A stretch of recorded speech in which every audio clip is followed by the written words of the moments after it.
साईं सदाईं करी मथे सिंध सुकार, दोस्त मिठा दिलदार आलम सब आबाद करी। सिंध धरती जा वारसो मुंहिंजा दोस्तों, अस्सलाम वालेकुम। जीअं सिंध जीअं मुंहिंजो रहबर साईं जीअं सैयद। दोस्तों, अॼु आउं वरी उन साॻे टॉपिक ते ॻाल्हाईंदुसि जंहिंजे मुतलिक़ मूं कुझु महीना पहिरीं बि कुझु वीडियोज़ रिकॉर्ड कयूं हुयूं। उहो आहे करोना वायरस। शॉर्ट में ॿुधाईंदो हलां, हिकिड़े मुल्क खां स्टार्ट थी, हिकिड़े मुल्क खां ॿिए मुल्क ताईं पहुती, उन खां पोइ पखिड़िजंदी पूरी दुनिया जे अंदरि हींअर या करोना वायरस जी वबा फैलिजी चुकी आहे। असांजे सोसाइटी जे अंदरि हिकिड़नि माण्हुनि जो चवणु इहो हो त हीअ असां वटि कान ईंदी, असांजो मौसम तमामु गरम आहे, असां वटि हीअ बीमारी 26-27 सेल्सियस में ख़तमु थी वेंदी आहे। जॾहिं त उन्हनि खे एतिरी बि बेसिक इंफॉर्मेशन न हुई त इंसान जी बॉडी जो टेम्परेचर 25-27 सेल्सियस खां तमामु मथे हूंदो आहे। ऐं कुझु माण्हुनि जो चवल हो त कुझु आहे ई कोन, सभु ड्रामो आहे, सभु तमाशो हली रहियो आहे।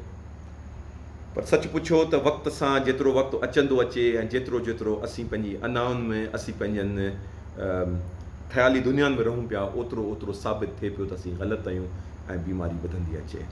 आउं तव्हांखे हिकिड़ी मिसाल ॾियांव इटलीअ जी। इटलीअ जे अंदरि बि इहो थियो। इटलीअ माण्हुनि सीरियस ॻाल्हि खे न वरितो ऐं पोइ हज़ारनि माण्हुनि जूं लाशूं हुनखे खणियूं पियूं। इन खां अलावा अमरीका वारा सीरियस न वरितो, उनखे माण्हुनि जूं खणियूं पियूं। ॿियनि जेतिरा मुल्क जेके वेस्ट जा हुआ, उन्हनि जे अंदरि बीमारी जो जेको पीक हो उहो तक़रीबन महीनूं पहिरीं अची चुको आहे। ऐं हींअर न्यूज़ीलैंड दुनिया जो वाहिद मुल्क आहे जेको करोना फ्री थी वियो आहे, जिते करोना आहे ई कान।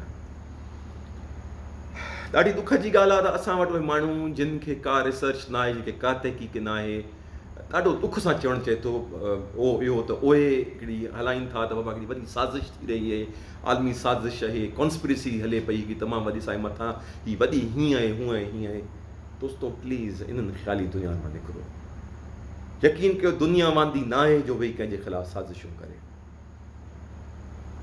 पढ़ियल लिखियल मुल्कनि लाशूं खयूं आहिनि, असांजे मज़हबी मुल्कनि लाशूं खयूं आहिनि।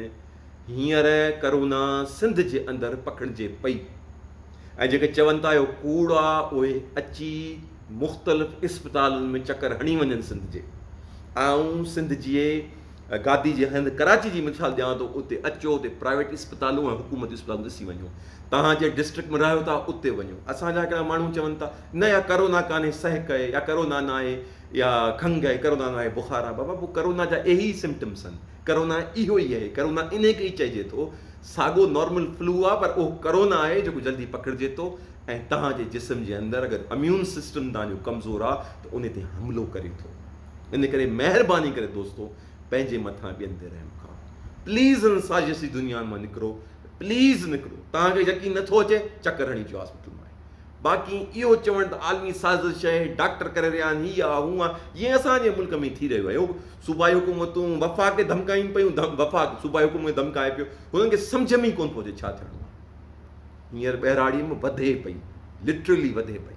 ऐं असांजा माण्हू पंहिंजी अनाउनि जे करे इन शइ खे लिकाइनि पिया त ईअं न थिए असीं मञी वेही रहूं त मसो थी पए। तव्हांखे अहिड़नि माण्हुनि खे सुञाणा थो हिते पंहिंजी धरतीअ ते ऐं हिन मुल्क खां ॿाहिरि माण्हुनि खे सुञाणा थो जिन जे अंदरि हिन जे करे अमवातूं थियूं, करोना वायरस जे करे अमवातूं थियूं। महिरबानी करे पंहिंजो ऐं ॿियनि जो ख़्यालु रखो।